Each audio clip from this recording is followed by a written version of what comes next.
Hi guys, my name is Forever Formula, and in this video I'll be summarising FP1 and FP2, which are the first two sessions of the 2015 Bahrain Grand Prix weekend. So I'll start off with FP1, which started at midday on Friday.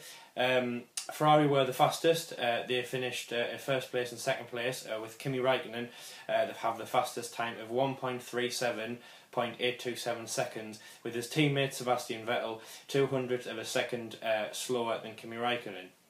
8 drivers took up the fastest time, and the lead on FP1. They included the McLaren driver Fernando Alonso and Max Verstappen in that Toro Rosso. Fernando being able to, especially in FP1, being able to get the McLaren up to the standard that he wanted to, especially heading into this weekend. And as always, Max Verstappen has amazed us with the things that he can pull out of that Toro Rosso, especially only in his fourth weekend, the start of the fourth weekend for him in his Formula 1 career. None of those 8 drivers were Lewis Hamilton. He was struggling in that Mercedes. On the whole in FP1 they finished 16th and 17th. The reason for that is that Mercedes decided to go on the medium compound a lot earlier in FP1 than their other pursuers, which meant that towards the end, when everyone was chucking out the fastest laps, their tyres were much worn and they couldn't get the fastest times that they wanted to. But again, I don't think they would have caught Ferrari, who were dominant in FP1, amazing. Kimi Räikkönen really showing us, we haven't seen in a long time, especially not last year, what he can do in that Ferrari. Likewise, Sebastian Vettel, continuing that consistency, being on form from the other races and sessions in the 2015 season. Julian Palmer, a GP2 driver, was in the Lotus for FP1. It was a good start to him. Maybe could we see him in Formula 1 next year? Well, we're definitely seeing test drivers from GP2 and GP3 and other formulas who will take over the Friday first and second session from other drivers just testing out the Formula 1 car ahead of maybe their debut in the next season. So maybe we'll be seeing him in Formula 1. He has been a GP2 driver that has been consistent and been on form, and I thought that he would have had his shot a lot sooner in latter years.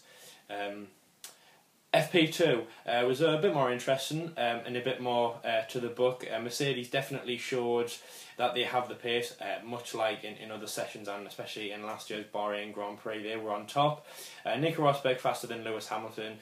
Again, consistency from Kimi Räikkönen. He finished 3rd, with Sebastian Vettel in 4th. Jenson Button finished 19th in the session. Oh, by the way, I forgot to mention, in FP1 Jenson Button did not set a time. Getting back to FP2, Sebastian Vettel and Sergio Perez, the Force India and the Ferrari, brought out the red flag only for a brief moment. When Sebastian Vettel was leaving the pit, Sergio Perez turned in on him and caught his front wing. A bit of debris left on the track in a very dangerous position. If the marshals went to retrieve it, there could have been an injury which, using as an example from Canada last year, we do not want to see ever in Formula 1. After the red flag was removed, Kimi Räikkönen and Lewis Hamilton at the moment are under investigation from the stewards for leaving the pit lane incorrectly. I'm not actually quite sure what happened. I don't know if they were over the pit lane limiter or illegally moved in front of another car when they were coming out in formation. But the stewards again will release their verdict later on in the day and tomorrow, following FP3 and the qualifying sessions. Other things to the stewards that are looking into is the incident between Sebastian Vettel and Sergio Perez.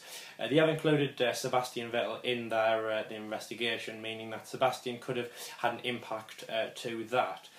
He didn't cross the line when he was coming out of the pits, but maybe if Sergio Perez was on his flying lap, which if that can be proven, maybe Sebastian was in his way. Obviously, that was the racing line to go around that part of the corner in the manner that he did. So Sebastian is in that investigation by the stewards.